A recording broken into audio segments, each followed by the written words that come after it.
কাঠ একটা পাহাড়ি গ্রামের ছেলে, বয়স মাত্র 15 বছর। তার গ্রাম এতই গোপন ছিল যে কেউ নামই শুনেনি। ছোটবেলা থেকে সে অ্যাডভেঞ্চারার হতে চাইতো, তাই শহরে আসে একটা এস র্যাঙ্ক পার্টিতে যোগ দেয়। তবে শুধু ছোটখাটো কাজ করত। দলের বাকি সবাই দৈত্যদের সঙ্গে যুদ্ধ করত, আর কাঠ লড়াই শুরু হওয়ার আগেই বেহুশ হয়ে যেত। তাও সে গর্বিত ছিল, কারণ সে ছিল হিরোদের দলের একজন। একদিন দলের সবাই তাকে ডেকে বলে, তোমায় পার্টি থেকে বের করে দেওয়া হয়েছে। কাঠ হতভম্ব হয়ে যায়, বলে আমি কি ভুল করেছি? দলের নেতা মৃদু হাসি রেখে বলে, তুমি কিছুই করনি, এটাই সমস্যা। নিয়ম অনুযায়ী এক দলের 4 জনের বেশি থাকা যায় না। আমাদের একজন উচ্চ স্তরের ম্যাজিশিয়ান দরকার, তাই তোমায় বাদ দিতে হবে। কাল্ট অনুরোধ করে, আমায় দয়া করে থাকতে দাও। নেতা তাকে লাঠি মেরে মাটিতে ফেলে দেয়। কাঠ বুঝতে পারে আমি সে ক্লিশের চরিত্র যাকে হিরো দল থেকে বের করে দেওয়া হয়। তবে সে বেশিক্ষণ কাঁদে না। পরের দিন সে পরের শহরে ট্রাম্প এজেন্সিতে যায়। সেখানে ঢুকতেই এক উৎসাহিত রিসেপশনিস্ট তার কাছে আসে। তুমি কি নতুন চাকরি খুঁজছো? কাঠ মাথা নাড়ে। মেয়ে শুনে অবাক হয়ে যায়। তুমি কি সেই হিরো দলের সদস্য ছিলে যাদের এখন এস র্যাঙ্ক দেওয়া হয়েছে? কাঠ মুখ নিচু করে, হ্যাঁ, কিন্তু আমায় বের করে দিয়েছে। মেয়ে হেসে বলে, এই অভিজ্ঞতা তোমার রেজুমে দারুণ লাগবে। তারপর সে কাঠের অ্যাপটিটিউড টেস্ট নিয়ে যায়, কিন্তু সব যুদ্ধ সম্পর্কিত স্কিলে কাঠ পায় জি র্যাঙ্ক। কাঠ হতাশ হয়ে পড়ে। রিসেপশনিস্ট বলে, চিন্তা করো না, আমাদের নন কমব্যাট স্কিল টেস্টার পরের সপ্তাহে আসবে। কাঠ কাঁদো কাঁদো গলায় বলে, আমার পকেটে একটা কয়েনও নেই। মেয়ে একটু হেসে বলে, ঠিক আছে, একটা শেষ সুযোগ দিচ্ছি। ওই কোণে একটা স্যান্ডব্যাগ আছে, সেটা তুলে দেখাও। কাঠ স্যান্ডব্যাগ তোলে, সঙ্গে সঙ্গে তার শরীর ম্যাজিক খেয়ে নিতে থাকে। ব্যাগটা অসাধারণ ভারী হয়ে যায়। মেয়ে তাড়াতাড়ি বলে, ফেলে দাও, এই ব্যাগ সাধারণ না, তুমি অনেক স্ট্রং। সে হাসে, তুমি চাইলে এখন কনস্ট্রাকশন সাইটে কাজ করতে পারো। কাঠ বলে, আমি রাজি, কাজে লেগে পড়বো। সে যায় নির্মাণ সাইটে। সেখানে এক রাগী ম্যানেজার কাঠের রেজুম দেখে, তারপর তাকায় কাঠের রোগা পাতলা শরীরের দিকে। সে বলে, তোমাকে দেখে তো কিছু হবে বলে মনে হয় না, কিন্তু লোক খুব কম, তাই তোমাকে নিচ্ছি। লোকটা বলল, তোমার কাজ হচ্ছে সিমেন্ট মিশিয়ে শহরের দেওয়াল মেরামত করা, আর যদি 3 ঘন্টায় আধা ব্যারেল সিমেন্ট ব্যবহার করতে না পারো তাহলে তোমার চাকরি যাবে। এই কথা বলেই সে চলে গেল, কোনো প্রশ্নের সুযোগই দিল না। কাঠ ভাবলো তাদের গ্রামে এটা সাধারণ ছিল, সিমেন্টে জাদু মিশিয়ে মজবুত করা, তাই সে ওটাই করলো। 3 ঘন্টা পর গ্রামটি এসে দেখে, হ্যাঁ, কাঠ দেওয়ালে 30% প্লাস্টার করে ফেলেছে, আর তার কাছে থাকা সব সিমেন্টও শেষ। গ্রামটি বিশ্বাসই করতে পারছিল না একজন নতুন লোক এইটা কিভাবে সম্ভব করলো। কিন্তু কাঠ ওর অবাক মুখ দেখে ভয় পেয়ে বলে, আমি দুঃখিত, আপনি রেগে গেছেন বুঝি? গ্রামটি হাসলো, বলল, তুমি কাল থেকে প্রতিদিন কাজ করতে এসো। তারপর নিজের সব টাকা কাঠকে দিয়ে দিল, বলল, বাকি টাকা 3 দিনের মধ্যে ট্রাম্প এজেন্সিতে পাঠিয়ে দেবে। কাঠ একাই পুরো শহরের দেওয়ালের অর্ধেক প্লাস্টার করে ফেললো। বাকি শ্রমিকরা আতঙ্কে পড়ে গেল। গ্রামটি বুঝে ফেললো কাঠ থাকলে অন্যদের কাজই থাকবে না, তাই সে বলল, তুমি আর কাল থেকে কাজ করতে এসো না। তারপর বাকি পারিশ্রমিক দিয়ে দিল, বলল, তুমি রাজকীয় রাজধানীতে যাও, তোমার যোগ্যতা মতো কাজ খোঁজো। কিন্তু কাঠ ভেবে বসে, গ্রামটি শুধু তাকে তাড়াতে চায়। সে গিয়ে ট্রাম্প এজেন্সিতে বলল, আমার চাকরি চলে গেছে। ঠিক তখনই তারা শুনতে পেল একজন বাদামি রঙের ত্বকের সুন্দরী মেয়ে এক রিসেপশনিস্টের সঙ্গে ঝগড়া করছে। তার নাম উলিয়া। সে একটা মিশনের জন্য একজন কিশোর খুঁজছে, একটা পাহাড় ঘুরে দেখার কাজে, কিন্তু সে ওকে টাকা তখনই দেবে যদি কিছু দামি জিনিস খুঁজে পায়। কাঠের রিসেপশনিস্ট এবার উলিয়ার সাথে কথা বলতে এগিয়ে গেল। রিসেপশনিস্টরা উলিয়াকে বলল তার প্রস্তাবটা যুক্তিযুক্ত না, কিন্তু কাঠ এতটাই হতাশ সে নিজে উলিয়াকে অনুরোধ করলো, আমাকে নিয়ে চলো, আমি গ্রামে কিছু খুনির কাজ করেছিলাম। রিসেপশনিস্ট তখন তাকে সতর্ক করলো, তোমার পয়সা নাও দিতে পারে। আর সেই মেয়ে উলিয়া বলল, আমি আসলে একজন শক্তিশালী লোক খুঁজছি, কোনো দুর্বল ছেলেকে না। তবু তার কাছে টাকা নেই, তাই সে কাঠকে নিয়ে যেতে রাজি হয়। কাঠ যখন চলে যায় তখন রিসেপশনিস্ট মেয়েটা চুপি চুপি ভাবে, ইস, ওকে আমার দাস বানালে কেমন হতো। এই সময় তার সহকর্মী এসে বলে, তোমার জন্য খবর এসেছে, কনস্ট্রাকশন বস কাঠের বাকি টাকা পাঠিয়েছে। সে চমকে উঠে, দেখে কাঠকে 200 গোল্ড কয়েন দেওয়া হয়েছে। ততক্ষণ সে বালির বস্তার উপর পা পিছলে পড়ে যায়। সহকর্মী তাকে উঠিয়ে বলে, এগুলো সাধারণ বালির বস্তা না, এগুলো ম্যাজিক শক্তি মাপার যন্ত্র, শুধু রয়্যাল ম্যাচ লেভেলের লোকজন এগুলো চালু করতে পারে। রিসেপশনিস্ট এবার বস্তাগুলো সরাতে যায়,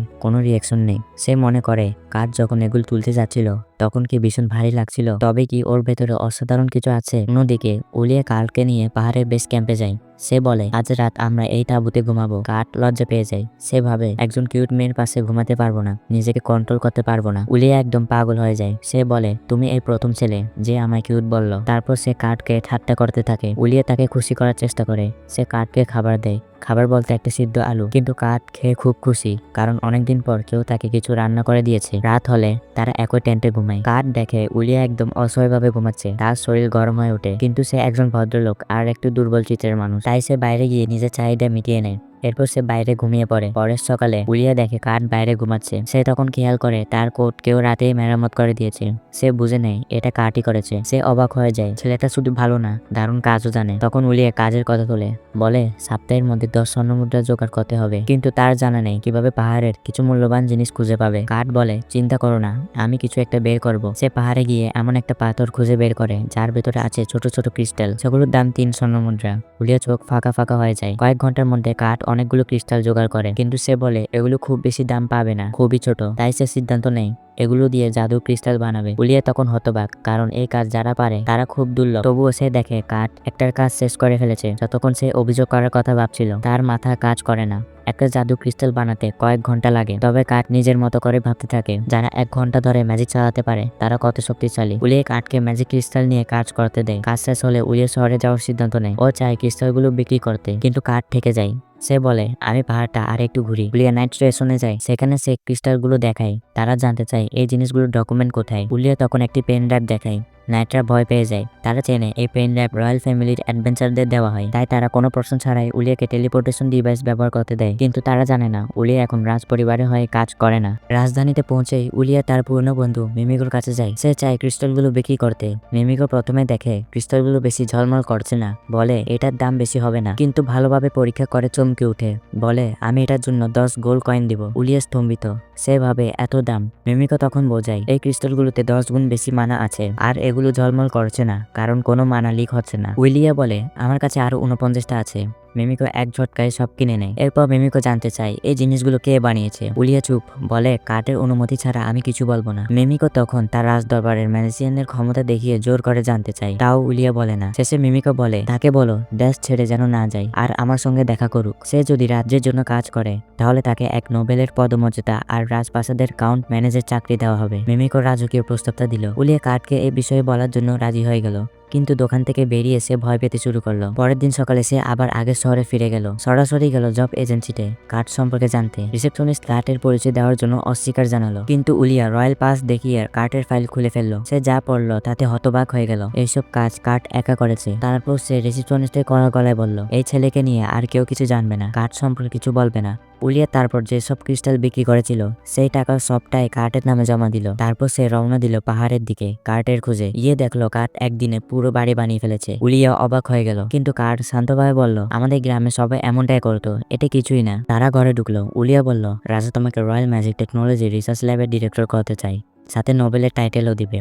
কাঠ বিশ্বাসই করতে পারলো না। উলিয়া জিজ্ঞেস করলো তুমি কি রাজি? কাঠ মাথা নাড়লো, না আমি এসবের জন্য তৈরি না, আমি কাউকে কমান্ড দিতে পারবো না, আমি এখন ফ্রিল্যান্সার হিসেবে কাজ করে ভালোই আছি। উলিয়া হঠাৎ লজ্জা পেতে লাগলো। সে ধীরে ধীরে বলল তোমার বানানো ক্রিস্টাল বিক্রি করে অনেক টাকা পেয়েছি, কিন্তু আমার কোনো অবদান নেই, তাই আমি শুধু 1 গোল্ড কয়েন নিয়েছি, বাকিটা তোমার নামে জমা দিয়েছি। উলিয়া কাঠকে আবারও তার জন্য কাজ করতে বলে, যাতে সে তার জাদু ক্রিস্টাল বিক্রি করে প্রয়োজনীয় টাকা কমিশন হিসেবে পেতে পারে। কাঠ এক্সাইটেড হয়ে বলে সে খনিজ খোঁজার আরেকটি ভালো জায়গা পেয়েছে, সে তার সরঞ্জাম গুছিয়ে নেবে। উলিয়া তাকে অপেক্ষা করতে বলে, ভাবে সে নিশ্চয়ই ক্লান্ত। কাঠ বলে সে পুরো 6 ঘন্টা ঘুমিয়েছে। উলিয়া অবাক হয়, সে বুঝতে পারে না কাঠ কিভাবে এত ঘুমালো, অথচ সে কেবিন বানিয়েছে। কাঠ ভাবে উলিয়া নারাজ কারণ সে বেশি ঘুমিয়েছে। সে বলে আগে এস র্যাঙ্ক অ্যাডভেঞ্চার দলের সাথে কাজ করলে মাত্র 4 ঘন্টা ঘুমাতো। পরে কাঠ তাকে নতুন জায়গায় নিয়ে যায়, সতর্ক করে 50 মিটার বেশি খোঁড়া যাবে না। সে উলিয়াকে রেখে আগে ক্রিস্টালের জায়গায় খনন করতে যায়। কয়েক ঘন্টা পর উলিয়া ফুটবল আকারের একটি টোপাস বের করে। সে খুশি হয়, এখন নিজের চেষ্টায় টাকা কামাতে পারবে। সে কাঠকে খুঁজতে যায়, নিশ্চিত থাকে সে নিশ্চয়ই গুহা বানিয়ে ফেলছে, কিন্তু কাঠ আবারও তার ধারণা ছাড়িয়ে যায়। সে দেখে কাঠ পাহাড়ে সত্যিকারের খনি বানিয়েছে,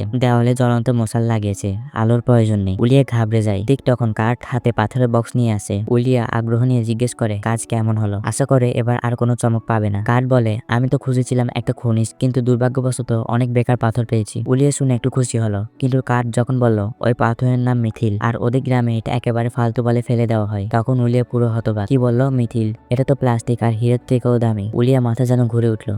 সে হতাশ হয়ে হাঁটু গেড়ে বসে পড়ে। কিছুক্ষণ পর ধীরে ধীরে বলে তুমি না খনিজ খুঁজছিলে? কাঠ ব্যাগ থেকে একটা টুকরো বের করলো। এটা আর কেলাম। উলিয়া সেটা দেখে চমকে উঠলো। এটা তো দেবতাদের ধাতু। আর কেলাম, এটা তো কিংবদন্তি খনিজ। হ্যাঁ, যে কোনো জায়গায় 7 কিলোমিটার খুঁজলে পাওয়া যায়। হেসে বলল কাঠ। উলিয়া এখন আর অবাক হওয়ার শক্তি নেই। সে শুধু বলে তুমি কি আসলে 7 কিলোমিটার ঘুরে আবার উপরে উঠে এসেছো? এই সময়ের মধ্যে হঠাৎ করে খনির অন্য প্রান্ত দিয়ে সূর্যের সোনালি আলো ভিতরে ঢুকে পড়লো। উলিয়া দেখে কাঠ খুঁড়তে খুঁড়তে পাহাড়টা পুরো ভেদ করে ফেলেছে, কিন্তু সে এটাকে কাঠের স্বাভাবিক কাজ হিসেবে মেনে নেয়। ভেবে দেখে এখন সেই সুড়ঙ্গটা গ্রাম আর শহরের মধ্যে নতুন রাস্তা হতে পারবে, সময়ও অনেক কম লাগবে। উলিয়া সিদ্ধান্ত নেয় লাইসেন্সধারী ব্যবসায়ীরা এই রাস্তা ব্যবহার করতে পারবে, শুধু একটা রক্ষণাবেক্ষণ ফি দিয়ে। এই ফি দিয়ে তার আর কাঠের খরচ উঠে যাবে। কয়েকদিন পর কাঠ শহরে যায়। সেখানে তার দেখা হয় ব্যান্ডেনার সঙ্গে। সে ছিল তার পূর্বের দলের একজন। কাঠ আগের মতো এক্সাইটেড হয়ে ব্যান্ডেনাকে দেখে। সে জানতে চায় বাকিরা এসেছে কিনা, কিন্তু ব্যান্ডেনা জানায় সে পার্টি ছেড়ে দিয়েছে। কাঠ অবাক হয়। ব্যান্ডেনা বুঝিয়ে বলে কাঠকে বের করে দেওয়ার পর থেকে পার্টি পার্টি এক একটা করে মিশন হারাতে থাকে। তখনই সে বুঝে যায় এই দলের আর ভবিষ্যৎ নেই। এরপর আমরা কিছুক্ষণ আগে সিন দেখতে পাই, পার্টি লিডার এক নামকরা রেস্টুরেন্টে খাবার ভালো না লাগায় রেগে গিয়ে রেস্টুরেন্টে ভাঙচুর করে এবং টাকা না দিয়ে চলে যায়। শহরের গার্ডরা তাই খুঁজতে থাকে। তখন সেই লিডার ব্যান্ডেনাকে নির্দেশ দেয় যে কোনো উপায়ে কাকে খুঁজে এনে দলে ফিরে আনতে, কারণ তাদের এখন তার রান্না দরকার। ব্যান্ডেনা সেই সুযোগে লিডারের টেলিপোর্টেশন স্টোন নিয়ে নেয়, যদিও তার ইচ্ছে ছিল না ফিরে যাওয়ার। সে জানতো লিডারকে ধরা হবেই, তাছাড়া দলে হিলাকেও চার্জ ডেকে নিয়েছে। সব মিলে তার আর ফেরার কোনো কারণ ছিল না। এই সব কিছু ব্যান্ডেনা কাঠকে বলে না, বরং বলে তাকেও নাকি পার্টি থেকে বের করে দেওয়া হয়েছে। এটা শুনে কাঠ ভীষণ কষ্ট পায়। সে বলে সে তো লিডারকে অনেক শ্রদ্ধা করতো, তাই খুব খারাপ লাগছে। ব্যান্ডেনা শুনে হালকা হেসে ফেলে, কারণ সে এমন একটা গোপন কথা জানে যা দলের আর কেউ জানে না। এরপর সে প্রসঙ্গ বদলে ফেলে, বলে এখন সেও একজন ফ্রিল্যান্সার, কাঠের মতো। তারা এখন একই অবস্থানে আছে, তাই একে অপরকে সাহায্য করা উচিত। ব্যান্ডেনা জানায় তার এক বন্ধু আছে যে একজন এইটার মাস্টার, রাজ্যের 15 জন সেরা কারিগরের একজন। সেই বন্ধু এখন তাড়াতাড়ি একজন সহকারী দরকার। সে অনুরোধ করে কাঠ যেন তার হয় একটু সাহায্য করে। কাঠ যেহেতু সে ব্যান্ডেনাকে না বলতে পারে না, রাজি হয়ে যায়। ব্যান্ডেনা তাকে একটা ম্যাপ দেয়। কাঠ সেটা হাতে নিয়ে রওনা দেয় নতুন গন্তব্যের পথে। তারপর সে পৌঁছালো মাস্টার কারিগরের ওয়ার্কশপে। দরজা খুললো একটি কিউট এল। কাঠ একটু অবাক, ভেবেছিল এই মেয়েটি বুঝি সেই মাস্টার কারিগর, কিন্তু মেয়েটি হেসে বলে আমি মিশেল, মাস্টার কারিগরের সহকারী। মিশেল খুশি মনে কাঠকে ভেতরে নিয়ে গেল। কাঠ জানায় সে এসেছে ব্যান্ডেনা সুপারিশে সাহায্য করতে, কিন্তু দরজা পার হতে কাঠের মন খারাপ হয়ে গেল। ঘরের গন্ধ যেন ব্যাচেলারদের ঘরকেও হার মানায়, চারপাশে ময়লা আবর্জনা। মিশেল বলে তোমার সাহায্য দরকার ঘর পরিষ্কারে। কাঠ বুঝতে পারে ওকে ডাকা হয়েছে শুধু সাফ সাফাইয়ের কাজ করতে, মাস্টার কারিগরের সাহায্য করতে না। ঠিক তখনই ভেতর থেকে মাস্টার কারিগর ডাকে মিশেলকে। সে চলে যায়। কাঠকে বলে তুমি কাজ শুরু করো। কাঠ ততক্ষণ তার ক্লিনিক কিট বের করে। মাত্র 30 মিনিটে সে পুরো নোংরা রান্না করে ঝকঝকে করে ফেলে। তারপর সে যায় মিশেলের পেছনে পেছনে যে পথে সে গিয়েছিল। একটা দরজায় নক করে, ভেতর থেকে একটা কণ্ঠস্বর ভেতরে এসো। কাঠ ভেতরে যায় আর তখনই দেখে অবাক, একটা মেয়ে কাপড় বদলাচ্ছে। সে ভয় পায়, চোখ সরিয়ে নেয়, কিন্তু মেয়েটার যেন কিছুই টের পায় না, অসচেতন আর নির্ভর। কাঠ লজ্জায় পড়ে, কিন্তু নিজেকে পরিচয় দেয়। হঠাৎই তার চোখ পড়ে মেয়েটার পেটের উপর একটা অদ্ভুত চিহ্নে, শ্রাপের চিহ্ন। কাঠ জিজ্ঞেস করে আমি এই চিহ্নটা একটু দেখতে পারি। তার মনে হয় মেয়েটা খুব খারাপ অবস্থায় আছে, তবে ভালো যে তার এখনো খিদে পায়। কাঠ ভাবে ওকে হালকা কিছু খেতে দিতে হবে। সে আবার রান্নাঘরে যায়। অন্যদিকে উলিয়া কাঠ যেসব খনিজ খনন করেছে মিথিল আল অরুরা তা নিয়ে যায় তার বান্ধবী মিমিকোর কাছে। মিমিকো দেখে বলে এসবের দাম 50,000 স্বর্ণ মুদ্রারও বেশি। দুজনেই অবাক। মিমিকো ভাবে এমন একটা অসাধারণ ছেলে এতদিন আড়ালে ছিল কিভাবে। উলিয়া বলে আমি চাই ওকে 8 লিডার মাইস্টার বানাতে, আর আমি হব ওর দেহরক্ষী। কিন্তু সবচেয়ে বড় সমস্যা কাঠ নিজেকে অবমূল্যায়ন করে। এদিকে কাঠ রান্না শেষ করে ফেলেছে, মেয়েটার জন্য তৈরি করেছে ভাতের পায়েস। মিশেল রান্নাঘরে ফিরে আসে তার মালকিন আফিলিয়ার সঙ্গে। দুজনেই অবাক হয়ে দেখে রান্নাঘর একদম পরিষ্কার। কাঠ ততক্ষণ ক্ষমা চায় অ্যাফিলিয়ার কাছে। সে বলে আমি অনুমতি ছাড়াই রান্না করেছি, একজন অভিশপ্ত মেয়ের জন্য খাবার বানাচ্ছিলাম। অ্যাফিলিয়া তাকে প্রতিশ্রুতি নিতে বলে সে যেন ওই মেয়েটির কথা কাউকে না বলে। তারপর সে কাঠকে আজকে পারিশ্রমিক দিয়ে বাড়ি পাঠিয়ে দেয়, কিন্তু তার মনে এক ধরনের অবহেলা থেকে যায়। সে একজন বাইরের লোককে সেই মেয়ের সামনে যেতে দিয়েছে। এরপর আফিলিয়া যায় রাইজারের ঘরে। সে তার একমাত্র ছাত্রী। সে লাইজারকে ঠিকমতো পোশাক পরতে সাহায্য করে। তারপর বলে আমি তোমার পায়েসটা আগে পরীক্ষা করব, যদি বিষ থাকে। লাইজার তাকে বলে না দরকার নেই, আমি কাঠকে বিশ্বাস করি। অ্যাফিলিয়া রাজি হয়ে যায়। লাইজার পায়েস খায় আর বলে খুব মজা হয়েছে, কিন্তু হঠাৎ করে তার পেট ব্যথা শুরু করে। সে মাটিতে পড়ে যায়। অ্যাফিলিয়া ভয় পেয়ে যায়, ভাবে কাঠ বিষ দিয়েছে। সে ওষুধ খুঁজতে দৌড় দিতে চায়, কিন্তু হঠাৎ লাইজার উঠে দাঁড়ায়। সে বলে আমি সুস্থ হয়ে গেছি। সে দেখায় যে তার অভিশাপ পুরোপুরি উদয় হয়ে গেছে। অ্যাফিলিয়া কিছুতেই বিশ্বাস করতে পারলো না, এতদিন সে নিজেও এই অভিশাপ ভাঙতে পারেনি। এত তাড়াতাড়ি কিভাবে লাইজার ভালো হয়ে গেল। সে তাকে সন্দেহে ফেলে দেয়। অ্যাফিলিয়া তখন দ্রুত রাজধানীর দিকে রওনা দেয় লাইজারকে নিয়ে। তারা মিমিকোর দোকানে পৌঁছায়। মিমিকো অবাক হয়ে জিজ্ঞেস করে তোমরা হঠাৎ এখানে? তখন লাইজার মুখ খুলে বলে আমি আসলে এই দেশের 3য় রাজকুমারী। মিমিকো আর উইলিয়া হাঁটু গেড়ে বসে পড়ে। আফিলিয়া ব্যাখ্যা করে লাইজারের মা পাশের দেশের লোক এবং সে এই দুই দেশের মধ্যে শান্তি বজায় রাখছিল। লাইজারকে অভিশপ্ত করা হয়েছিল যুদ্ধ বাঁধানোর জন্য, কিন্তু আজ সেই অভিশাপ ভেঙে গেছে। আফিলিয়া মিমিকোকে অনুরোধ করে আমাকে সাহায্য করো, কে এই অভিশাপ দিয়েছে তা খুঁজে বের করতে হবে। কিন্তু মিমিকো তখন আর কৌতূহলী হয়ে জানতে চাই অভিশাপ কিভাবে ভাঙলো। লাইজা খুশি হয়ে বলে সব কার্টের জন্য, সেই ওই পায়েস বানিয়েছিল। এই কথা শুনে মিমিকো আর উলিয়া চমকে উঠে। উলিয়া বলল সে আবারও এই ছেলেটা আর কি করেছে মাত্র 6 ঘন্টায়। সবাই যখন চুপ ছিল হঠাৎ মিমিকো কথা বলল। সে বলল যে ব্যক্তি লাইজারের উপর অভিশাপ দিয়েছে তার অবশ্যই কোনো অভিশাপ ব্যবহারীর সঙ্গে যোগাযোগ আছে, আর তার এমন ক্ষমতা আছে যে সে রাজপাচারের অ্যান্টি কাস্ট ব্যারিয়ারও সমস্যা করতে পারে। এরপর মিমিকো 3 জন সন্দেহভাজনের নাম বলে। সোনোবা রাজকীয় অভিযান বাহিনীর প্রথম জেনারেল, প্রোপ ক্রিস্টান পোল্যান্ড চার্জের নেতা, আর আর ইসিডোরা রাজ্যের তৃতীয় রানী। উলিয়া আর লাইজার বলল ট্রিস্টান আর ইসিডোরা ব্যারিয়ারে হস্তক্ষেপ করতে পারে, কিন্তু সোনোবা তা পারবে না। তখন উলিয়া বলল সোনোবা থিবোস গিল্ডের সাথে সম্পর্ক আছে আর তারা এসব কাজে দক্ষ, তবু ওকে আসল অপরাধী তা বের করা কঠিন ছিল। তাই উলিয়া একটা পরিকল্পনা করলো। সে বলল তারা একটা ফাঁদ পাতবে। উলিয়া ব্যাখ্যা করলো লাইজা এখন দেশের নিয়ম অনুযায়ী প্রাপ্তবয়স্ক হয়েছে, তাই তাকে 1 বছর ট্রেনিং করতে হবে। তারা একটা বুয়া ওয়ার্কশপ তৈরি করবে আর সেখানে থাকবে এক বুয়া এইটার মাস্টার। লাইস এই বুয়া এইটার মাস্টারের অধীনে ট্রেনিং নেবে। শত্রুরা তখন মাস্টারের খোঁজ নেবে, কিন্তু কিছুই পাবে না, কারণ সবকিছু বুয়া হবে। মিমিকো বুঝতে পারলো ফাঁদ কিভাবে কাজ করবে। যদি শত্রুরা বেশি খোঁজ করে তাহলে নিজেরাই ধরা পড়বে। তবে সমস্যা হলো এই বুয়া এইটার মাস্টার কে হবে। উলিয়া তখন একটা জাদু ক্রিস্টাল বের করলো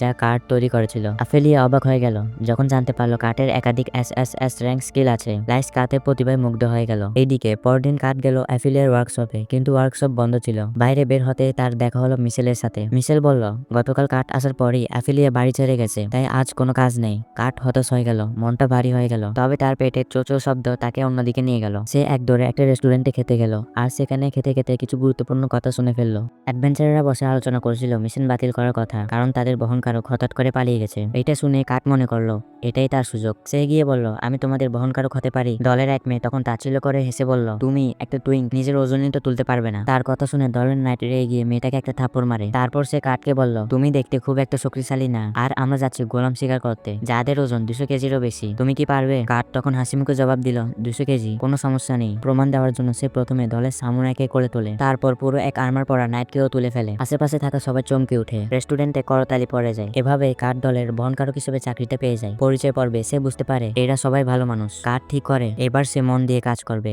কাউকে হতাশ করবে না। কিন্তু ডানজনে ঢোকার ঠিক আগে সে একটা স্লাইমের উপর পা রেখে পিছলে পড়ে যায় আর তার পা আটকে যায় সেই স্লাইমে। দলের রেঞ্জার সিনা তখন চিৎকার করে বলে স্লাইমের করে ছুরি মারো, কিন্তু কাট সেটা করতে গিয়ে নিজের পায়ে ছুরি মেরে বসে। সিনা বিরক্ত হয়ে নিজেই স্লাইমটা মেরে ফেলে। পরে কাট সবাইকে দুঃখী স্বরে বলে আমি দেরি করিয়ে দিলাম, ক্ষমা করে দিও। কিন্তু দলের কেউই রাগ করে না, বরং তারা বলে তোমার কাজ শুধু জিনিসপত্র বহন করা, তোমাকে নিরাপদ রাখা আমাদের কাজ। এই কথা শুনে কাট হতবাক হয়ে যায়, কারণ তার আগের দল ঠিক এর উল্টো ছিল। তারা সবসময় রেগে থাকতো, ভুল করলে গালাগালি করতো। এবার সে নিজের অজান্তেই কেঁদে ফেলে, তবে একটু পরেই চোখ মুছে নিয়ে হাসে আর বলে চলো এবার শুরু করি। কাট আর তার দল গুহায় পৌঁছেই মিশনে নামে। সিনা চারপাশে জ্বলে ওঠা স্ট্রোবাল ছড়িয়ে দেয় যাতে দেখা যায় ভালো করে। কাট দেখে দেওয়ালে কিছু তাজা গবলিনের মল। দলের যোদ্ধারা বলে দুই একটা গবলিন হলেও সমস্যা নেই, কিন্তু ঝাঁকে এলে পালাতে হবে। তারা সামনে এগোতে কাট দেওয়ালে কিছু খুঁজে পায়। হঠাৎ তারা একটা গবলিন দেখতে পায়, সঙ্গে সঙ্গে মেরে ফেলে। কিন্তু মরার আগে গবলিন তার বন্ধুদের ডাক দেয়। দুই দিক থেকে গবলিনদের আওয়াজ আসতে থাকে। এবার পালানোর পথ নেই, এটা তারা বুঝে যায়। তখন কাট বলে এখানে একটা গোপন পথ আছে। সে দরজা খুলে সিনা তার পেছনে যায়, বলে চলো বেরোনোর রাস্তা খুঁজে দেয়। কিন্তু হঠাৎ সিনা দরজা বন্ধ করে দেয়। কাট হতবাক হয়ে জিজ্ঞেস করে তুমি কি করছো? তখন ওই দিক থেকে নাইট আর সামুরাই বলে আমরা পালাতে পারবো না, আমাদের এখান থেকেই লড়তে হবে। কাট চিৎকার করে বলে না আমি লড়বো, তোমরা আমাকে রেখে যেতে পারো না। কিন্তু সিনা চিৎকার করে বলে চুপ করো, তুমি একটা স্লাইম পর্যন্ত মারতে পারো না, তুমি আমাদের বোঝা। কাট স্তব্ধ হয়ে যায়, বুঝতে পারে ওরা নিজেদের জীবন দিয়ে তাকে বাঁচাতে চাইছে আর সে কিছুই করতে পারছে না। সিনা বলে ওরা বাঁচবে, তাই আমাদের এখনই একটা রাস্তা খুঁজে বের করতে হবে। ওরা ঘরের চারপাশে জ্বলন্ত স্ট্রোবাল ছড়িয়ে দেয়। হঠাৎ একটা আয়রন ড্রাগন গোলাম দেখা যায়, সঙ্গে সঙ্গে থমকে যায়, ভয় পেয়ে যায়। অন্যদিকে উলিয়া লাইসকে নিয়ে কার্টের থাকার হোটেলে যায়, কিন্তু কার্ট নেই। হঠাৎ ব্যান্ডেনা দরজার বাইরে এসে বলে ও উত্তরের এক গুহায় গেছে একদল অ্যাডভেঞ্চারদের সঙ্গে। উলিয়া দৌড়ে বাইরে আসে, কিন্তু ততক্ষণ ব্যান্ডেনা উদাও। উলিয়া ভাবে ফাঁদও হতে পারে, কিন্তু সে কার্টের জন্য চিন্তায় পড়ে যায়। তারপর সে সিদ্ধান্ত নিল গুহায় যাবে কার্টের খোঁজে। লাইস বলল সে সাথে যাবে, কারণ তার কাছে কিছু জাদু আছে যা দিয়ে নিজেকে বাঁচাতে পারবে। উলিয়া বাধ্য হয় তাকে নিতে রাজি হলো। তারা দুজন মিলে গুহায় পৌঁছালো। লাইস মাটিতে কার্টের পায়ের ছাপ খুঁজে পেল। পরে যখন গুহার মাটিতে আর ছাপ দেখা গেল না, লাইস একটা জাদুর মন্ত্র ব্যবহার করলো নিজের অনুমতি বাড়ানোর জন্য। উলিয়া ভাবলো লাইস নিশ্চয়ই সোনার শক্তি বাড়াবে, কিন্তু লাইস জ্ঞান শক্তি বাড়ালো। সে গুহার দেওয়াল শুকে কাঠের দিক ধরতে লাগলো। উলিয়া এটা আশ্চর্য হলো এবং হিংসাও করলো। হঠাৎ দূর থেকে যুদ্ধের শব্দ এলো, বুঝলো কেউ গবলিনদের সাথে লড়ছে। সে দেরি না করে সাহায্য করতে ছুটলো। লাইস তখন নিজের শক্তি বাড়িয়ে দিল জাদু দিয়ে। উলিয়া দৌড়ে গিয়ে দুজন অভিযাত্রীর প্রাণ বাঁচালো যারা গবলিনে ঘেরা ছিল। ওদিকে সিনা মানসিকভাবে ভেঙে পড়েছে, তার সামনে আয়রন ড্রাগন গোলাম দাঁড়িয়ে। সে জানে সামনে এগুলে গোলামরা আক্রমণ করবে। সে ভেবে পায় না কি করবে, তার মন খারাপ হয়ে যায়। কিন্তু কাঠ তাকে বলে ভয় পেও না, আমরা পালাবো। সিনা ভাবে কাঠ পাগল হয়ে গেছে। হঠাৎ কাঠ শান্তভাবে হেঁটে যায় গোলামদের দিকে। সিনা আতঙ্কিত হয়, গোলামরা সক্রিয় হয় আর আক্রমণ করে, কিন্তু কাঠ দারুণভাবে দজ করে তাদের আঘাত। সে এক লাফে উপরে উঠে যায় এবং এক কোপে গোলামদের লেজ কেটে ফেলে। ড্রাগন গোলাম বেপরোয়া হয়ে আরেকবার আঘাত করে, কাঠ সেটা ফের দজ করে। এরপর সে সরাসরি মাথায় আঘাত করে এবং সেটাও ভেঙে ফেলে। সিনা ভয় শক্তিতে স্তব্ধ হয়ে যায়। সে দেখে কাঠ একের পর এক গোলেম ভেঙে ফেলেছে। সিনা কাপা গলায় জিজ্ঞেস করে, তুমি এটা কি করলে? কাঠ শুধু হেসে বলে, আমার গ্রামে আমরা গোলামদের শিকার করতাম। এই সময় উলিয়া দরজায় লাথি মেরে ঢোকে। সে কাঠকে খুঁজছিল। সিনা তখন চমকে গিয়ে বলে দেয় কাঠ কিভাবে ড্রাগন গোলাম ধ্বংস করেছে। উলিয়া বিশ্বাস করতে চায় না, কিন্তু এখন বেশি গুরুত্বপূর্ণ ব্যাপার আছে। সে কাঠকে জানায় যাদের সাথে সে এসেছিল সবাই ভালো আছে এবং তার জন্য এক গুরুত্বপূর্ণ খবর আছে। সে বলল শীঘ্রই একটি নতুন অ্যাটেলিয়া শুরু হতে যাচ্ছে আর সে সেখানে বডিগার্ড হিসেবে কাজ করবে। এরপর সে কাঠকে অনুরোধ করলো যেন সে ওয়ার্কশপে তার সঙ্গে কাজ করে, কারণ অ্যাফিলিয়া তার খুব প্রশংসা করেছে। যখন কাঠ অ্যাফিলিয়ার জায়গায় কাজ করেছিল, কাঠ খবরটা শুনে খুশি হলো, কিন্তু একটু দ্বিধায় পড়ে গেল, কারণ সে মনে করছিল তাকে তো অ্যাডভেঞ্চারদের দলের সঙ্গে কাজ করতে হবে। কিন্তু দলের বাকি সদস্যরা বলল এমন সোনার সুযোগ হাতছাড়া করা উচিত না। এরপর উলিয়া বলল যেহেতু অ্যাটেলিয়ারটা একেবারে নতুন, তাই অনেক কর্মী দরকার। তাই সে ঠিক করলো কাঠের অ্যাডভেঞ্চার দলের সবাইকে চাকরি দেবে। সবাই খুব খুশি হয়ে গেল। তারপর উলিয়া কাঠকে জানালো সে যেন অ্যাটেলিয়ারের কাজ শুরু করার আগে তার নন কনভার্ট স্কিল গুলো পরীক্ষা করে। কাঠ রাজি হলো এবং গেল ট্রাম্প এজেন্সিতে, যেখানে রাজধানী থেকে মিমিকো এসেছে তার পরীক্ষা করতে। পরীক্ষা শেষে কাঠ তার অ্যাডভেঞ্চারার বন্ধুদের সঙ্গে পার্টি করতে চলে গেল, কিন্তু উলিয়া মিমিকোর সঙ্গে কথা বলতে গেল কাঠের রিপোর্ট নিয়ে। মিমিকো বলল সে কাঠকে বলেছে যে তার কুকিং, ক্লিনিং আর মাইনিং এর বি র্যাঙ্ক স্কিল আছে আর বাকি সবকিছু সি র্যাঙ্ক, কিন্তু সেটা মিথ্যা। আসলে কাঠ সবকিছুতে এস র্যাঙ্ক স্কিল আছে। মিমিকো বলল ভালোই হয়েছে সে এই পরীক্ষা করেছে, কারণ এই খবর বাইরে গেলে বিপদ হতে পারে। ঠিক তখন তারা একটা কাপা কাপা শব্দ শুনতে পেল। পেছনে ঘুরে দেখলো রিসেপশনিস্ট দাঁড়িয়ে আছে। সে বোঝাতে চাচ্ছে সে কিছু শুনেনি। এরই সাথে এই অ্যানিমের প্রথম এপিসোড শেষ হয়ে যায়।